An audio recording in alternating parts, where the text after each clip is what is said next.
Hey guys, welcome to this edition of Tower Talk TV. On this show, we got a special invitation to go to Venice, Louisiana and hang out with Mr. Four-time world champion, Sean O'Connell. He's getting prepared for an up-and-coming tournament and gonna be doing some scouting. We're gonna hop on his tower boat and see how he gets prepared for a fishing tournament. Watch this channel to catch more fish because you will see world-class boat builders, rod builders, reel builders, lure company, tournament anglers, and fishing guide. Let us know if you have any suggestions in the comments section below. And please hit the like and subscribe button. This guy is a four-time world champion and he has multiple top 5 places at the World Championship. This guy obviously knows what he's doing. Let's head out to Venice, Louisiana and see what's going on.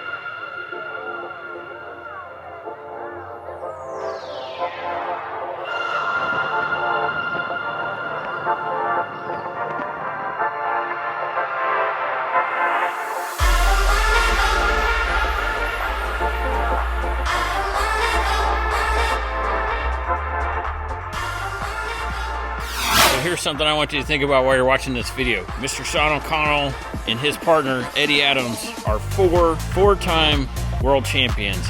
Those world championships are held in different locations every year, and there are a minimum of 4 days of fishing, which means very consistent fishing. These guys are very good at adapting to the environment and conditions and figuring out what it takes to win a championship. So we're gonna be on the boat. We're gonna try not to interfere while Mr. Sean O'Connell is getting ready for a big time tournament. People don't do enough. I don't think they retie enough.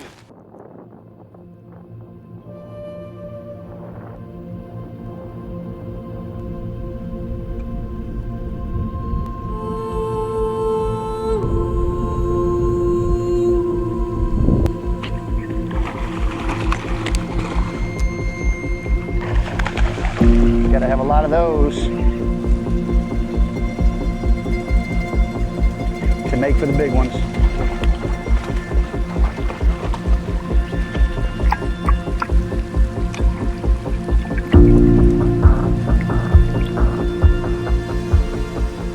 Always fun to see the small ones. Gotta have plenty of these to make for the big ones.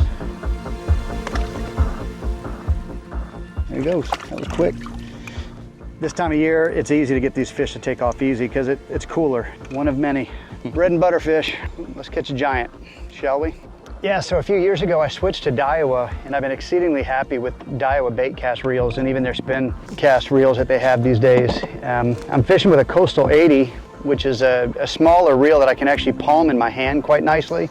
Paired with the RX-10 blank from Batson, it's such a lightweight combination, has plenty of drag and holds about 100 yards of my 40-pound test that I like. And the line that I generally use, I've been using Tightline braid, a relatively new company out of Texas, but they do a 12-strand braid that's very smooth, very slick. It's quiet going through the guides. Had really good success with it. Like I said, exceedingly quiet. I'm not a big fan of some of the lesser stranded braids because they're real noisy coming through the guides. The whole setup probably weighs, I don't know, 6.5 to 8 ounces at most, probably with line. Some fun.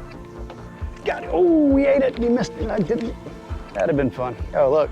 That's what I call messing with Sasquatch. That's what you get. Yeah, these crawfish come in 3 different colors that I like. They've got a green, they've got a black with a red fleck, and then they have a blue that has a fleck in it also. But I mean, to me, I think it just resembles a crab pattern. For finicky fish, Eddie's almost, I'd say 90% jig head. He puts on the weed list when he knows we're in a spot that we need it. It allows you to set that bait in front of that fish just that much longer before it gets all messed up in the snot grass and/or grass. Gives you a longer presentation in front of the fish, or you can set it in the grass and still work it and they'll still eat it. Where jig head's gonna get all tangled up with it. And I don't have an issue with losing fish on weedless. Really good flat over here. You can kind of see, when you're reading water like this, obviously where the snot grass is, it's real shallow. I'm in a deeper trough here, but I can see where this flat kind of follows around to this left. Obviously I know it because I've been here too, but if I'm looking I'm always going to look for that transition. These days, I mean, I don't find the redfish in deep, deep water anymore, not generally in, you know, 5-6 feet. Occasionally you'll see floaters, but, oop, there's one right below the boat. But I'm right on this grass edge, kind of looking. Come on, give me a good one here. Let me move to the next spot. I was hoping to see a few more in here. I like natural baits. I don't mind throwing, you know, early in the morning. I will throw something that has a chartreuse tail or tip on it so I can see it in conjunction where it is with the fish. Not a big fan of white. I mean, I'll throw it. When I pre-fish, I throw ugly baits. If I can catch fish on ugly baits, I know I can catch them on my real shit. Like whatever I have that's just sitting that I've had for 20 years, I'll go grab it and I'll throw it. The red chigger craw is my favorite. All right, let's go find some clean water. That's decent right here.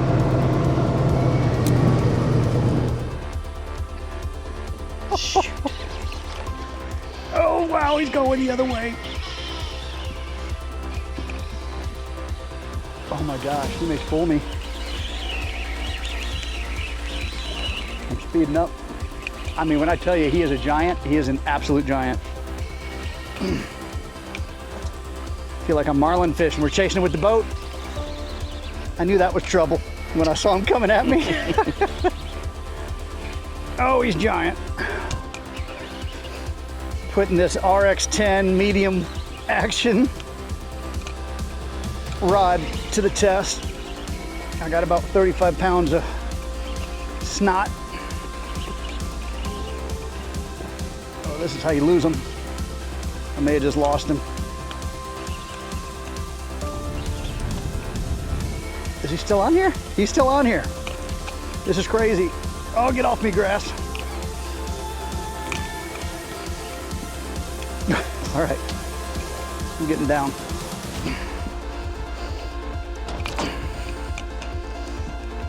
Oh, this fish is absolutely giant.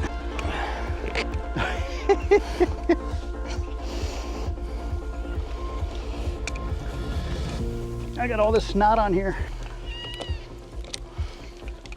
That is a big redfish.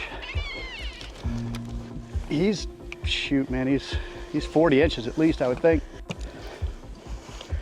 I can't reel past the snot. He's right there. I just can't get past all the snot. Oh, wow, he's big.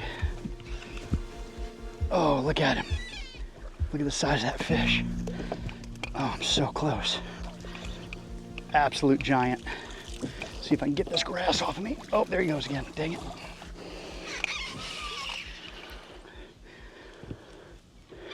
Not a whole lot funner than catching them on this light gear. Again, little Daiwa Coastal 80, 40-pound braid, tight line braid. I got this medium action RX-10 7'2" from Batson. Sorry, Billy and those guys, if they see me catching these fish on this rod, they'll be like, what are you thinking? But it goes to show you, if you do it right, you can catch a lot, even on small tackle. All right, his face is covered up. I'm gonna try to get him in the net. He's not even gonna fit in my net, he's so big. See what we can do, nice and smooth here. Ready? Oh, I got him. That fish is giant, giant. Oh my gosh. Giant! Unbelievable. Look at that. There you go. Holy cow, look at the size of this fish. All right. Let's get him. I mean, this fish is giant. I got nothing else to say, but holy cow. I'm sitting up there on the tower. He's coming right at me. That's another impressive thing. This is a Berkeley Fusion hook. And the fact that that thing can get in there and hold, that is a big fish.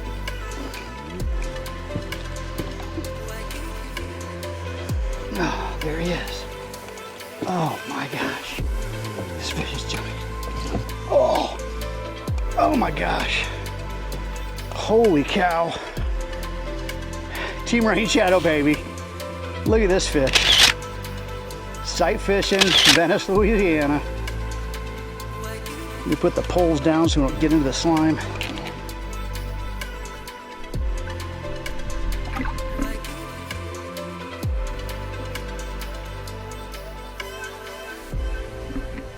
Just retied. My hook's a little sprung, but I'm not going to worry about it. If it was a tournament, I would be changing out my hook. This is the most important part right here. After any fish, clearing your line. Otherwise, it's buried. You go to throw at your next fish, it goes and you don't get your cast off. How deep of water do you think that fish was in you just caught? A foot, maybe. 10, 12 inches at most. It's not very deep. My trolling motor's hitting the bottom right now. We're floating. And that's what just makes that so exciting. You see this, 35, 40-inch fish coming at you in 10, 12 inches of water. It's just like, holy cow. It's just intense. And then when you get to actually feed that fish and you put that bait in front of them and you see them eat it, it's just an intense feeling. It never gets old. I don't know how many years I've been doing it, but I get as excited on that fish as I did 20 years ago doing it. And that's truly, that's a fish of a lifetime right there, especially sight fishing. You can go out and get in schools of fish and, do the pop and cork thing and whatever, but to sight cast a fish like that, that's a trophy. That's something else. Same thing, if you were to catch that on a fly rod, that's a true trophy on a fly rod any given day. Technique in fighting that fish was a lot. I didn't horse him. I've got a good feel for how much pressure I can put on with this rod, because this is a pretty lightweight medium action rod, and it's a full carbon blank, right? So there is no glass in it, so they can tend to be a little more brittle. The feel on them is a lot better. They're much lighter, but you have to be gentle with them. So I didn't overpressure that fish. I was a little uptight when all that heavy grass got on there because I couldn't reel past it. You just have to take your time. Keep your line tight, don't let it slack so the fish can't spit the hook, and take your time. You're just not going to overpressure a fish with one of these rods. That's how you're going to break a rod. A lot of people do that. I'm not a boat flipper. I don't flip my fish in the boat. I don't care if it's a 3-pounder or a 2-pounder. I'm going to go down there, I'm going to take care of them, and I'm going to put them in the net or pick them up gently and, release them if I can. I'm not a big fan of boat flipping fish. If you're going to boat flip like a lot of the guys do, you need a rod that's going to be a little heavier, probably more of a moderate action and a tip, and have more glass, more fiberglass in the rod, because it's going to give you a little more flexibility in that rod. It's not quite as rigid. So you certainly would not want to flip with an RX-10. I'm just telling you, it's probably not the greatest thing you can do. It's not going to last you too long.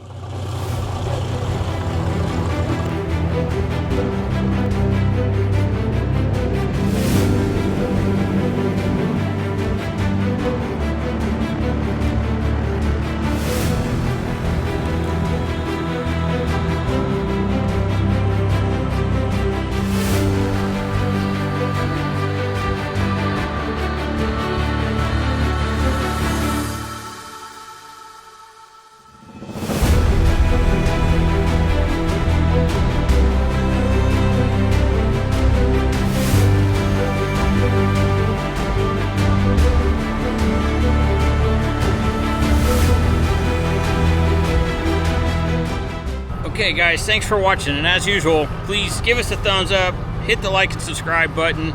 Really helps us a lot with our audience. I hope you guys had a great time today. Super nice for Mr. Sean O'Connell to let us out on his boat, show us how he gets prepared for a big fishing tournament. I hope you guys learned as much as I did.